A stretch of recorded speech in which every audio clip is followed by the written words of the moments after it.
मेरे जहन में इमाम राजी का एक कौल गर्दिश कर रहा है। इमाम राजी फरमाते हैं उलुल अम्र से मुराद उलमाए किराम हैं, उलमाए दीन हैं। तो आयत का मेरी ये जितनी बहनें आई हुई हैं ये मुझे लगता है नेकियां कमाने की नीयत से आई है, लेकिन मेरी बहन अगर आपकी आवाज अजनबी मर्दों के कानों तक पहुंचेगी तो ये नाजायज और हराम है, आपके नामे अमाल में गुनाह लिखे जाएंगे। औरत की आवाज भी औरत होती है, अजनबी मर्दों के कानों तक नहीं पहुंचनी चाहिए। इसलिए हमारी माँ बहन आप खामोशी इख्तियार फरमाएं और बैठ करके सुकून से अल्लाह और उसके रसूल की बातें सुने। हजरात, तो आयत का मफहूम ये हुआ कि ए ईमान वालों, अल्लाह की फरमा बरदारी करो, रसूलुल्लाह की फरमा बरदारी करो और अपने उलमा की फरमा बरदारी करो। हजरात, हमारी ये कम नसीबी है कि हमने ना तो अल्लाह की फरमा बरदारी करी, ना तो हमने अल्लाह की फरमा बरदारी की जैसा कि हमें करनी चाहिए, और ना रसूलुल्लाह की फरमा बरदारी करी हम लोगों ने की, और ना ही हमें ऐसे उलमा की सोहबत मिली कि जिनकी सोहबत हमें अल्लाह का मुती और फरमा बरदार बना दे। अपने उलमा से माजरत के साथ कहूंगा, अहले सुन्नत के हिस्से में ऊंची ऊंची टोपियां तो बहुत आई हैं, मगर अल्लाह से डराने वाले दिल बहुत कम आए हैं, और जो अल्लाह से डराने वाले दिल हैं हम उन लोगों की कदर नहीं करते। हजरात, आज उलमा की दूरी से, सोहबत की दूरी से सोहबत से दूरी का नतीजा ये है कि हमारी 90% अवाम मुसलमान पंच वक्ता नमाज नहीं पढ़ते। हमारे 25 से 30% नौजवान शराब और नशे के आदी होते जा रहे हैं, बियर पी रहे हैं, नशा कर रहे हैं। ये हमारे 25 से 30% नौजवानों के हाल है।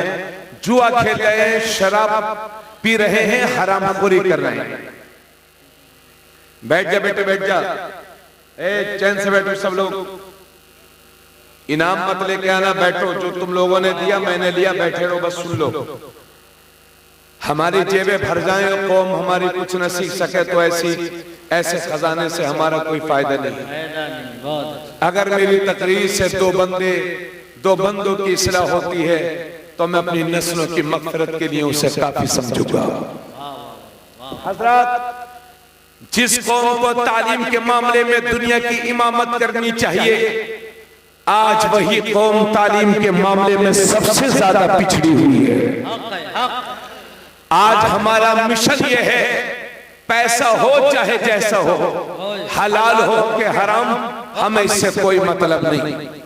जिस शादी को, जिस निकाह को इस्लाम ने निहायत आसान बनाया था, हमने अपनी फजूल खर्चियों से उस निकाह को अपनी समाज के लिए सबसे ज्यादा मुश्किल बना दिया है। ए लोगों, इन हालात से मुसलमानों हमें कैसे बाहर निकलना है? चूंकि जिन हालात से हम गुजर रहे हैं, हमें जरूरत इस वक्त ये है कि अल्लाह के दीन पर, रसूलुल्लाह की शरीयत पर मजबूती से अमल करें और अपनी जिंदगियों में बदलाव लाएं। अपने घर से लेकर अपने कारोबार तक अपनी जिंदगी में निज़ाम मुस्तफा को शामिल कर लें, इंशाअल्लाह हमें कामयाबी मिलेगी। बात समझ रहे हैं आप लोग? लेकिन लखीमपुर के मुसलमानों, आपको ये भी सोचना है कि कैसे आलिम के पास हमें बैठना है और कैसे आलिम से दूर रहना है, इसका भी आपको ख्याल रखना होगा। हजरत गिरामी, इसी वजह से मेरे नबी ने एक मौके पर फरमाया था, और उससे पहले एक हदीस और बयान कर दूं। हजरत उमर जो सहाबी रसूल हैं, अमीरुल मोमिनीन हैं, खलीफे दौम हैं, उन्होंने हजरत काब से एक बार पूछा था कि सहाबी रसूल, आलिम किसे कहते हैं? आलिम कौन होता है? तो हजरत काब ने जवाब दिया था हजरत उमर को कि आलिम वो होता है जो अपने इल्म पर अमल भी करता हो। वाह वाह।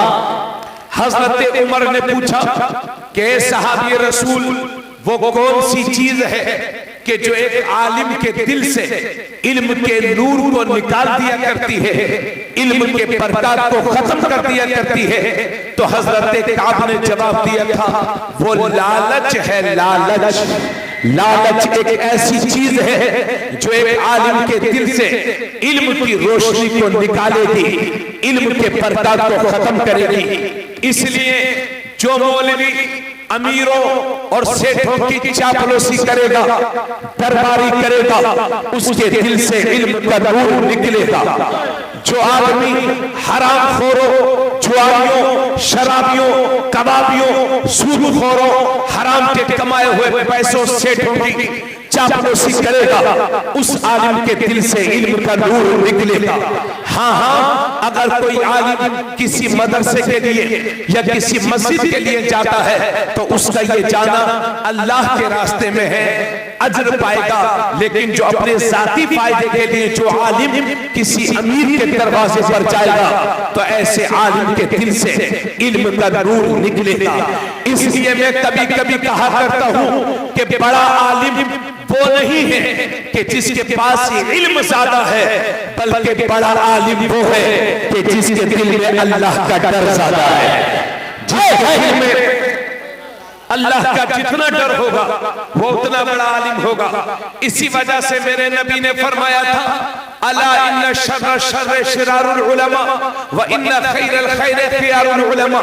नबी ने फरमाया था ए लोगों खबरदार, तुम में जो सबसे बुरे लोग हैं, यानी दुनिया के सारे बुरे लोगों में जो सबसे बुरे लोग हैं वो उलमाए सू हैं, उलमाए शर हैं।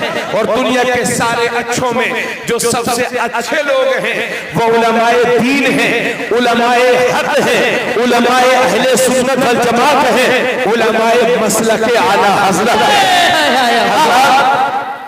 लेकिन आप कैसे जानेंगे कि कौन आलिम शर है और कौन आलिम खैर है? तो साफ सुथरे जुमलों में सुन लो, मैं आसमान खिताबत से उतर के नीचे आ चुका हूँ, इसलिए आसान लफ्जों में तकरीर करने की कोशिश कर रहा हूँ। हज़रात गिरामी, आप कैसे जानेंगे कि कौन आलिम शर है और कौन आलिम खैर है? और लखीमपुर वालों ये भी याद रखना, दीन को जितना ज्यादा नुकसान हुआ है ये उलमाए सू की वजह से है, मक्कार उलमा की वजह से हुआ है, और जितना ज्यादा फायदा हुआ है ये उलमाए हक की वजह से हुआ है, ये मुखलिस उलमा की वजह से हुआ है। तो ये लखीमपुर और अतराफ के सुन्नी मुसलमानों, आप कैसे जानेंगे? ए बाबू, ए चिट्टू, देख ये 20 रुपए मैंने कबूल किया, कल को बाल छोटे करवा लेना अपने। हाँ बैठ बैठ बैठ, इधर सुनो मेरी बात, आप सुनिए, इंशाल्लाह कोशिश कर रहे हैं कि ठीक है ठीक है ठीक है, बहुत ठीक है बहुत ठीक है बहुत ठीक है, तवज्जो चाहूंगा। आप कैसे जानेंगे लखीमपुर वालों कि कौन आलिम शर है और कौन आलिम खैर है? तो सुन लीजिए, जो आलिम समाज में इत्तिहाद बर्पा कर दे वो आलिम खैर है, और जो मौलवी बस्ती में किसी गांव में इंतशार बर्पा कर दे वो आलिम शर है। जो आलिम हमारे बच्चों को मस्जिद का नमाजी बना दे वो आलिम खैर है, और जो मौलवी हमारे बच्चों को मस्जिद से दूर कर दे वो आलिम शर है। जो आलिम हमारे बच्चों को तकलीद का आदी बना दे वो आलिम खैर है, और जो मौलवी हमारे बच्चों को तकलीद का मुखालिफ बना दे वो आलिम शर है। जो आलिम हमारे बच्चों को रसूलुल्लाह का वफादार बना दे वो आलिम खैर है, और जो मौलवी हमारे बच्चों को रसूलुल्लाह का और हजरत मस्तान का बागी बना दे वो आलिम शर है। और क्लियर जुमला में बोलूं, जो मौलवी ये कहे कि रसूल की ताज़ीम ऐसे करो जैसे कि बड़े भाई की करते हैं तो वो आलिम शर है। और जो दुनिया को ये बताए कि सरवर कहूं कि मालिक को मौला कहूं तुझे, बाबे खलील का खुले ज़ेबा कहूं तुझे, तेरे तो बस ऐ बेतनाही से है बरी, ठहरा हूं मेरे आका मैं क्या क्या कहूं तुझे, लेकिन रज़ाने खत्म सुखन कर दिया, खालिक का बंदा खल्क का आका कहूं तुझे। तो आलिम खैर है जो मौलवी ये कहे पीठ पीछे कर, थोड़ी आवाज कम कर दो। जो मौलवी ये कहे, ठीक है, जो मौलवी ये कहे कि हुजूर को पीठ पीछे की खबर नहीं, हुजूर को इल्म गैब नहीं है, वो आलिम शर है। और जो दुनिया को ये बताए कि और कोई गैब क्या तुमसे रिहा हो भला, जब मैं खुदा ही छुपा तुम पे करोड़ों दुरूद, वो आलिम खैर है। जो मौलवी ये कहे कि या रसूल अल्लाह कहना हराम है, या रसूल अल्लाह कहना शिर्क है, वो आलिम शर है। और जो दुनिया को ये बताए कि दुश्मन अहमद में शिद्दत कीजिए, मुल्हिदों से क्या मुरब्बत कीजिए, गैज़ में जल जाए बेदीनों के दिल, या रसूल अल्लाह की कसरत कीजिए, वो आलिम खैर है। जो मौलवी ये कहे कि या रसूल अल्लाह कहना हराम है, वो आलिम शर है। और जो आलिम ये कहे दुश्मन अहमद में शिद्दत कीजिए, या रसूल अल्लाह की कसरत कीजिए, वो आलिम खैर है। जो मौलवी तवज्जो चाहूंगा, जो आलिम तवज्जो चाहूंगा, जो मौलवी अपने बच्चे का जन्मदिन तो मनाए लेकिन हुजूर की मिलाद को हराम कहे, वो आलिम शर है। और जो दुनिया को ये सिखाए कि हश्र तक डालेंगे हम पैदाइश मौला की धूप, मिस्ले फारिस नजद के किले गिराते जाएंगे, खाक हो जाए अदू जलकर मगर हम तो रजा, दम में जब तक दम है जिक्र का सुनाते जाएंगे, वो आलिम खैर है, आलिम हक है। अल-गर्ज ये के जो मौलवी मुसलमानों के दिलों से रसूलुल्लाह की मोहब्बत के चिराग को बुझाने की कोशिश करे, वो आलिम शर अशरफ अली थानवी है। और जो आलिम हर सुन्नी के सीने को नबी की मोहब्बत का मदीना बना दे, वो आलिम खैर इमाम अहमद रजा है।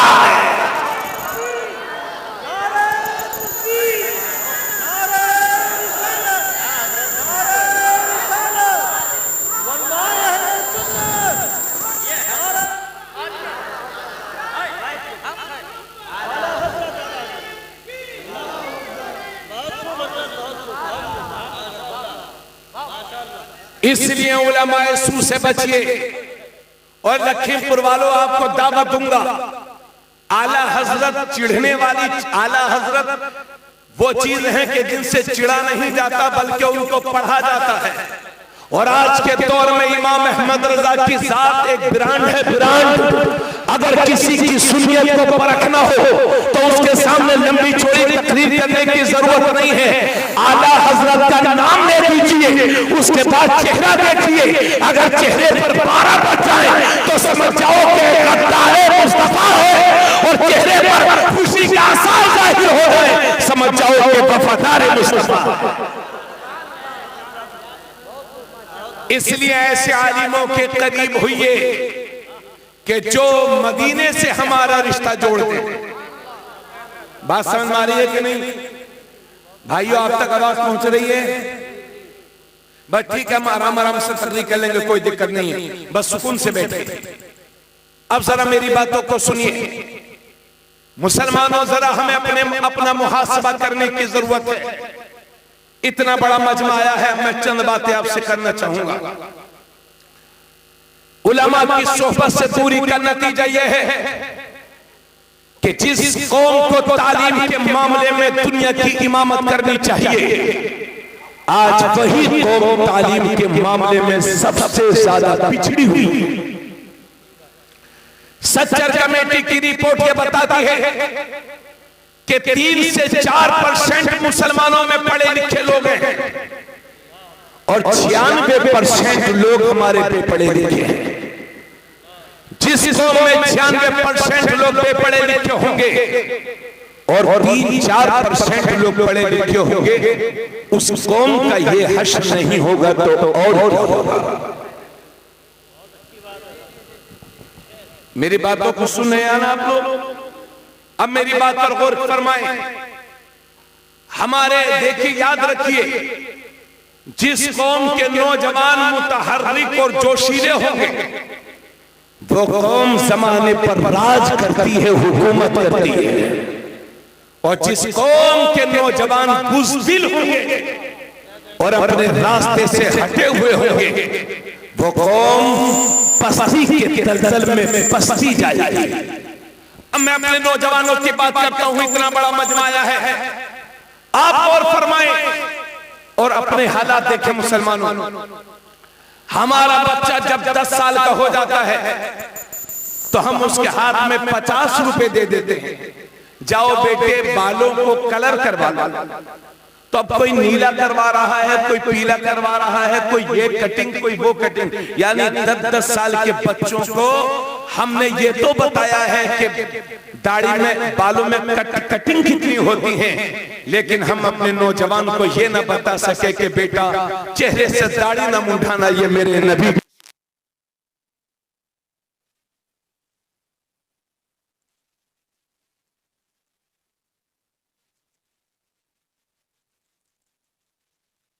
दे दें। लेकिन जब ये पोता हुआ तो कानों को छिदवा के दुनिया पहन के पोती बना घूम रहा है। जी अभी इसी मजमे में कितने एक दूसरे के कान मत देखिएगा, बस सुनते रहिए, कान बाद में देखें। इसी मजमे में कितने बच्चे वो बैठे होंगे जो दुनिया पहने बने, दुनिया पहन के बैठे होंगे। यानी अल्लाह ने अच्छा खासा मर्द बनाया मगर ये औरत बनने की कोशिश कर रहा है। तवज्जो चाहूंगा, हमारा बच्चा 15 साल का हुआ तो हमने 50,000 रुपए का मोबाइल देकर के अपने बच्चों को लफंगा बनने पर मजबूर किया है। 18 साल के हुए हमारे बच्चे, 18 साल का हुआ हमारा बच्चा, भैया से बैठे रहो थोड़ी देर यार चैन से। हाँ, एक तो मैं डिस्टर्ब है, दूसरा आप लोग उठे बैठे करेंगे, गड़बड़ होगा। हमारा बच्चा 18 साल का हुआ तो हमने 1 लाख की मोटरसाइकिल खरीद के दे दी। अब मियां 1 लाख की मोटरसाइकिल पर बैठे हुए हैं, 50,000 रुपए का मोबाइल जेब में है और मुंह में 4-5 गुटके दबे हुए हैं, कानों में लीड लगी हुई है। मौलाना रहम करिए अल्लाह के वास्ते, कानों में लीड लगी हुई है, बालों में कलर किए हुए हैं, फटी हुई पैंट पहने हैं। यानी न छोटे पर शफकत का पता है, न बड़े का अदब पता है, न उलमा की इज्जत जानते हैं, न उलमा का एहतराम जानते हैं, न माँ बाप की फरमाबरदारी करते हैं, न नमाज पूरी याद है, न रोजे पूरे याद है। यानी चेहरा देखकर नहीं लगता ये किसी मुसलमान का बच्चा है।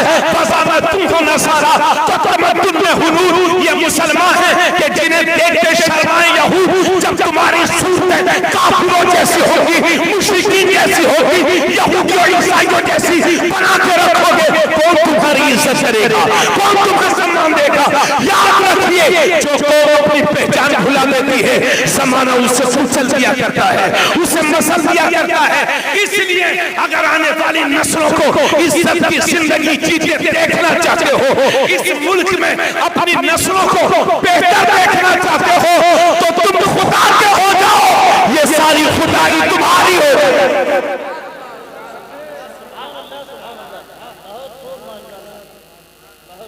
बोलो भाई, मेरी बात समझ में आ रही है कि नहीं आपको? तवज्जो से सुने मेरी बात। हमारे नौजवानों के हाल ये हैं, आजकल नाम भी 2-2 रख रखे हैं, 2-2। एक साहब का नाम है अब्दुल रहमान। हमने कहा भाई साहब आपका क्या नाम है? हजरत लोग वैसे नाम तो मेरा बड़ा अच्छा रखा था अब्दुल रहमान, लेकिन लोग मुझे प्यार से पप्पू कहते हैं। एक साहब का नाम है अली। हमने कहा भाई साहब आपका नाम? हजरत लोग मुझे राजू कहते हैं। एक साहब का नाम है हुसैन। हमने कहा भाई साहब आपका नाम? हजरत लोग मुझे शानू कहते हैं। एक साहब का नाम है हुसैन। हमने कहा आपका नाम? हजरत लोग मुझे प्यार से गुड्डू कहते हैं। एक साहब का नाम अब्दुल कादिर। हमने कहा भाई साहब आपका नाम? हजरत लोग मुन्ना कहते हैं, मुन्ना। अम्मा कब तक मुन्ना गुड्डू शानू पप्पू बने रहोगे? अगर बाप ने नाम मोहम्मद रखा है और 1 लाख भीड़ में खड़े हो और कोई पूछे कि नाम क्या है तो शान से बताया करो मेरे बाप ने मेरा नाम मोहम्मद रखा है। उसमें क्या मुसलमान बनने की जरूरत है? मगर मियां इस्लाम को छुपाए छुपाए फिर रहे। 2-2 नाम इसलिए रख रखे हैं ताकि कहीं जरूरत पड़े तो गुड्डू शानो मुन्ना बन के निकल जाए। अम्मा अगर इस तरह के हालात हैं तो ये ईमान की कमजोरी है। और माफ करिएगा मुझे, मगर जितनी मेरी बातें समझ में आ रही है कोशिश करिए हजरात। और दूसरी तरफ आलम यह है, तवज्जो से सुनिएगा, हमारे बच्चों का नाम में गड़बड़, और इसी मजमे में कितने बच्चे वो होंगे इन्हीं नौजवानों में कि अपने हाथों में कड़ा पहनते हैं। कड़ा, कोई कड़ा पहने घूम रहा है, कोई टैटू बनवाए घूम रहा है, कोई जंजीर पहने घूम रहा है। गरीब है तो चांदी की या लोहे की, वरना तो मियां सोने की। कोई जंजीर पहने घूमेगा, कोई टैटू बनवाए रहा है, कोई हाथ में कड़ा पहना। अरे भाई, किसी के मजहब में कड़ा पहनना जायज है तो वो पहने, लेकिन इस्लाम में सिर्फ मर्द को सिर्फ एक अंगूठी, वो भी 4.5 माशा से कम वजन की, एक नग वाली मर्द को सिर्फ एक अंगूठी जायज है। उसके अलावा हर तरह का लोहा, तांबा, पीतल या दूसरी धातु की बनी हुई अंगूठी, चैने, ये सब की सब नाजायज और हराम है। अगर हाथ में 2 अंगूठी पहनते हो तो पहनना बंद करो। बाज लोग कहते हैं हजरत अजमेर शरीफ से लाए हैं, तो हमें अजमेर शरीफ से लाए हो तो दुकानदार से लाए हो कि ख्वाजा साहब से लाए हो? ख्वाजा का पैगाम वहां की दुकानों में नहीं है, ख्वाजा का पैगाम कुरान और हदीस में है और उनकी किताबों में। बाज लोग छल्ला पहनते के साहब अजमेर शरीफ से लाए हैं, कलिया शरीफ से लाए हैं, मदीना शरीफ से लाए। अरे भाई, मदीने वाले ही ने तो हराम फरमाया है, और अल्लाह ने हराम चीजों में शिफा रखी नहीं।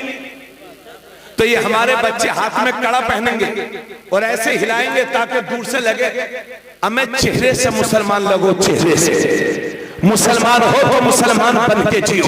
तवज्जो चाहूंगा, पूरे मजमे की, पूरे स्टेज की तवज्जो चाहूंगा।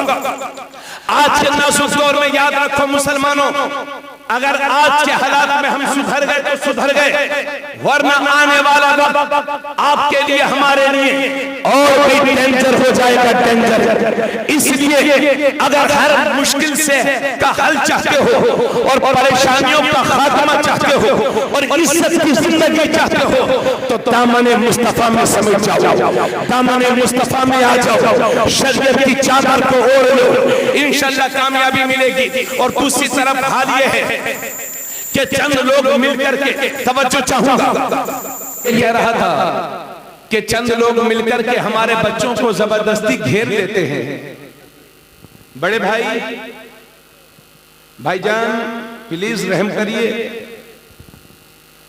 मैं ये कह रहा था कि हमारे बच्चों को घेर लेते हैं और जबरदस्ती कलिमाते कुफरिया कहलवाते हैं, कुफरी नारे लगवाते हैं। अब ये बोल, वो बोल रहा है, अब ये बोल, वो बोल रहा है, अब ये भी बोल रहा है, फिर भी मार रहे हैं, फिर भी पीट रहे हैं। इस तरह के हालात हर 6 महीने, साल में एक बार हो ही जाते हैं।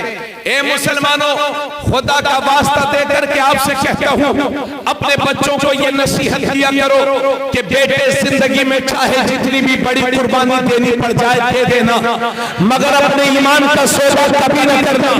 घर टूट जाएगा, दोबारा बना लोगे, गाड़ी टूट जाएगी, दोबारा खरीद लोगे, मोबाइल गुम हो जाएगा, दोबारा खरीद लोगे, मगर ईमान हाथ से जाए हो गया तो फिर जिंदगी का कोई मतलब नहीं है। इसलिए लोगों, अपने बच्चों को ये नसीहत किया करो कि बेटे, जिंदगी की आखिरी सांस तक ईमान पर मजबूती से कायम रहना, अपने इस्लाम पर कायम रहना।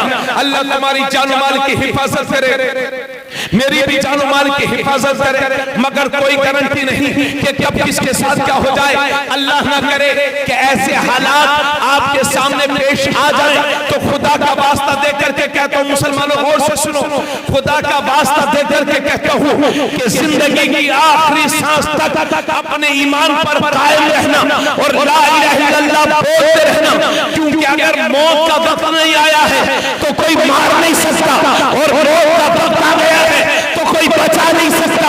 मगर जिंदगी की आखिरी सांस तक अपनी ज़बान को कुफ्र की गिलासत से पाक रखना और आखिरी सांस तक ला इलाहा इल्लल्लाह बोलते रहना, क्योंकि इसी हालत में अगर मर भी जाओगे तो शहीद कहलाओगे और बच जाओगे तो गाजी कहलाओगे।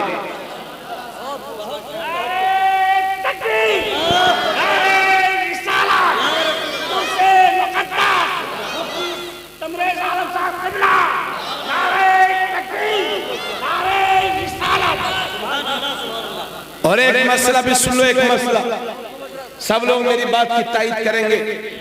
मसला सुनो मेरे भाई, अगर आपकी जिंदगी में, चूंकि आजकल ये सब बहुत चल रहा है इसलिए बता रहा हूं, आपकी जिंदगी में अगर कोई मौका ऐसा आ जाए, अल्लाह ना करे, अगर कोई मौका ऐसा आ जाए कि आपसे कोई कहे कि कुफरी काम करो, कुफरी बोली बोलो वरना मार दिए जाओगे, अगर ऐसे हालात आपके सामने हैं तो इस्लाम इजाजत देता है कि दिल में बुरा जान करके जबान से अदा कर सकते हो ताकि जान बच जाए, मगर ऐसे नाजुक वक्त में भी आखिरी दम तक अपनी जबान को कुफ्र की गिलाजत से पाक रखना और अल्लाह बोलते रहना, ये कमाल ईमान की दलील है। मर जाओगे तो शहादत का रुतबा पाओगे। इसी वजह से जमीले कादरी कहते हैं कि मैं वो सुन्नी हूँ जमीले कादरी, मरने के बाद मेरा लाशा भी कहेगा अस्सलातु वस्सलाम। ऐसे मुसलमान बनो, तुम सेकुलर बनने के चक्कर में मालूम नहीं क्या क्या कर रहे हो। अमन नेता उतने ही बनो कि जितने में आपका ईमान खतरे में न पड़ने पाए। प्रधानी चली जाएगी दोबारा आ जाएगी, मिंबरी चली जाएगी दोबारा आ जाएगी, लेकिन ईमान हाथ से जाहिर हो गया तो कुफ्र की जिंदगी जिल्लत की जिंदगी है। इसलिए खुदारा अपने ईमान का सौदा कभी ना करो। नाजुक वक्त है मुसलमानों, अगर आज के दौर में अपना ईमान बचा करके ले जाते हो और दुनिया से चले जाते हो ला इलाहा इल्लल्लाह बोलते हुए, तो ये बहुत बड़ी कामयाबी आपकी समझी जाएगी।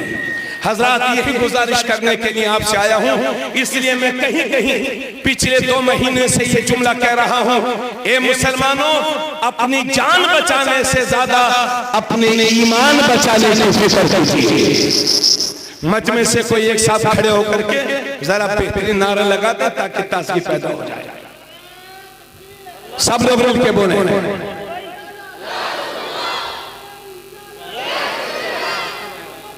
जो थोड़ा सा ईमान पुख्तगी की।